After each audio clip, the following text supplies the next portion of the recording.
Sindhi grammar जो हिकिड़ो section आहे फेल। फेल जो मतिलबु हूंदो आहे कम जो कंदड़। जीअं खाइणु पीअणु उथणु वेहणु घुमणु। सिंधी में हिन जी निशानी आहे आख़िर में ड़ूण हूंदो अथसि। उन फेल जा क़िस्म हूंदा आहिनि ॿ। हिकिड़ो फेल लाज़मी, ॿियो फेल मुतअदी।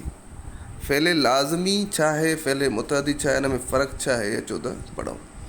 फेल लाज़मी आहे अहिड़ा फेल जेके रुॻो फ़ाइल सां लाॻापो ॾेखारनि, यानी हिननि फ़ाइलनि जो डायरेक्ट राबितो ऐं वास्तो फेल सां हुजे। ॿी हिकिड़ी मेन पॉइंट त हिन में मफ़ऊल न हूंदो आहे, ऑब्जेक्ट न हूंदो आहे। जीअं मिसाल सिज उभरे थो, मां पढ़ां थो। हिन में उभरण ऐं पढ़ण जो डायरेक्ट वास्तो फ़ाइल सां आहे। उभरण जो सिज सां, पढ़ण जो मूं सां।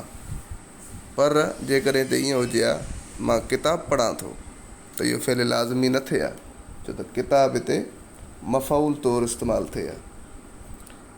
इन करे मां पढ़ां थो इहो फेल लाज़मी आहे। फेल मुतअदी अहिड़ा फेल जिन जा फ़ाइल ऐं मफ़ऊल ॿई ज़ाहिर हुजनि। फेल जो असरु ॿिन्ही ते पए।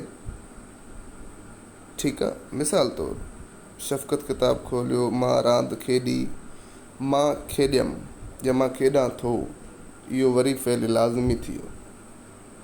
पर मां रांदि खेॾां थो, इहो फेल मुतअदी थी वियो, छो त जेको रांदि आहे इहो मफ़ऊल आहे। ठीकु आहे, मां पढ़ां थो, पोइ हिते पढ़ी आयुसि, फेल लाज़मी हुयो। पर हाणे जेकॾहिं फेल लाज़मी खे फेल मुतअदी में कन्वर्ट कजे त कीअं कंदुमि? मां किताबु पढ़ां थो, मां अफ़सानो पढ़ां थो, त इहे ऑब्जेक्ट्स हिन में अची विया जंहिंखे मफ़ऊल चवंदा आहियूं सिंधी में।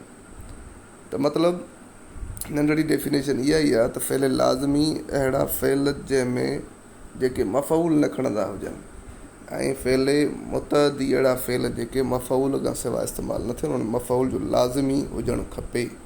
ठीकु आहे, सो अॼोको वीडियो इहो हुयो। ऐं नेक्स्ट वीडियो में पाण पढ़ंदासीं इश्तिक़ाक़, जेके चवंदा आहियूं इटिमोलॉजी।